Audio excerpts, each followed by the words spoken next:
Salam semua pendengar, kita berjumpa lagi ya. Baik, pada perkongsian saya kali ini, saya akan sambung bahagian ketiga dan terakhir berkaitan dengan topik pembiayaan invoice. Yang mana saya akan cuba beri penerangan sedikit tentang kos, risiko berkaitan dan juga dalam situasi apakah yang paling sesuai untuk anda gunakan perkhidmatan pembiayaan invoice ini. Jujur saya katakan perkhidmatan pembiayaan invoice sekira digunakan dengan cara dan strategi yang betul memang banyak kelebihannya. Terutama sekali bagi usahawan PKS. Namun, jika digunakan perkhidmatan ini tanpa kefahaman yang betul, maka sudah pasti ia boleh juga merugikan perniagaan anda. Apa yang saya maksudkan di sini ialah sebagai contoh, jika dibandingkan kos atau charge yuran bagi perkhidmatan pembiayaan invoice ini berbanding dengan charge faedah pembiayaan konvensional yang lain seperti pinjaman bank, boleh saya katakan kos yuran pembiayaan invoice ini agak tinggi ya. Kalau anda lihat, walau charge yuran pembiayaan secara purata lebih kurang 2 hingga 5% dari jumlah invoice, yang mungkin pada dasarnya nampak kecil. Tapi bila kita kira secara tahunan atau dalam bahasa Inggeris dia panggil annualized, kos efektif pembiayaan invoice ini boleh mencecah antara 12 hingga 30% setahun. Sama tinggi dengan charge card kredit ya. Lebih kurang lah. Saya bagi contoh mudah di sini ya.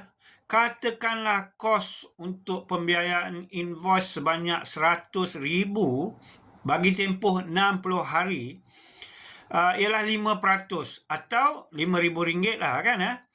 Kalau dikira kos efektif tahunan untuk pembiayaan ini, sebenarnya ia lebih dari 30% ya. Dan katakanlah margin keuntungan anda hanya 20%, iaitu RM20,000 ya.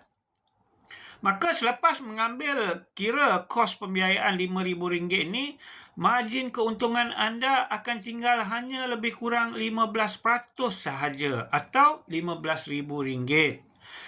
Selain menanggung kos yang tinggi, terdapat juga risiko reputasi kepada perniagaan anda, di mana pembiayaan invoice ini mungkin akan memberi pelanggan anda persepsi bahawa adakah syarikat anda sedang menghadapi masalah aliran tunai, masalah kewangan.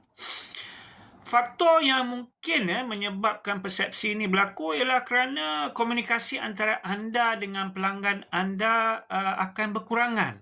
Disebabkan syarikat perfaktor akan mengambil alih perhubungan atau komunikasi terus dengan pelanggan anda untuk meminta bayaran balik. Selain itu juga terdapat juga risiko di mana bukan semua invoice pelanggan anda akan layak atau diterima untuk pembiayaan. Syarikat pemfaktor biasanya hanya menerima invoice yang anda keluarkan kepada pelanggan anda yang ada track record, kualiti kredit dan kedudukan kewangan yang terbukti kukuh tanpa sebarang pertikaian. Oleh itu, kebiasaannya invoice anda kepada syarikat yang tiada rekod kredit yang kukuh atau terma bayaran yang terlalu panjang kemungkinan besar akan ditolak. Mengikut perangkaan, kebanyakan syarikat PKS hanya boleh dapatkan pembiayaan invoice dalam lingkungan 60 hingga 70% sahaja dari keseluruhan jumlah invoice yang mereka keluarkan kepada pelanggan mereka. Akhir sekali, pembiayaan invoice ini dalam tempoh jangka panjang tidak akan membantu syarikat anda dalam membina rekod kredit yang baik. Kerana pembiayaan invoice ini bergantung sepenuhnya kepada rekod kredit pelanggan anda. Dan disebabkan itu, pihak bank tidak dapat menilai rekod kredit atau rekod bayaran balik anda. Dalam bahasa Inggeris dipanggil credit worthiness. Dan akibatnya dari ketidakbolehan untuk menilai rekod kredit anda, ia akan menjadikan permohonan pembiayaan anda dengan pihak bank di masa akan datang menjadi lebih sukar. Baik, jadi dalam keadaan apakah pembiayaan invoice ni paling sesuai digunakan? A. Sekiranya margin keuntungan anda tinggi, contoh melebihi 50%. B. Pelanggan anda terbukti mempunyai rekod kredit dan kedudukan kewangan yang kukuh. Dan C. Sekiranya anda sedang betul-betul menghadapi situasi di mana anda memerlukan tunai dengan segera. Contoh, ada projek khas yang memerlukan dana yang besar, atau pada musim-musim perayaan di mana jualan memuncak dan anda perlukan wang segera. Sebaliknya, pembiayaan invoice ini tidak sesuai bagi mereka yang sudah mempunyai kemudahan pembiayaan alternatif yang jauh lebih murah. Oleh itu, sebaiknya gunakanlah pembiayaan invoice ini secara selektif, terutama sekali bila-bila betul anda perlu, dan yang untuk invoice yang dikeluarkan kepada pelanggan-pelanggan anda yang kukuh dari segi kewangan mereka.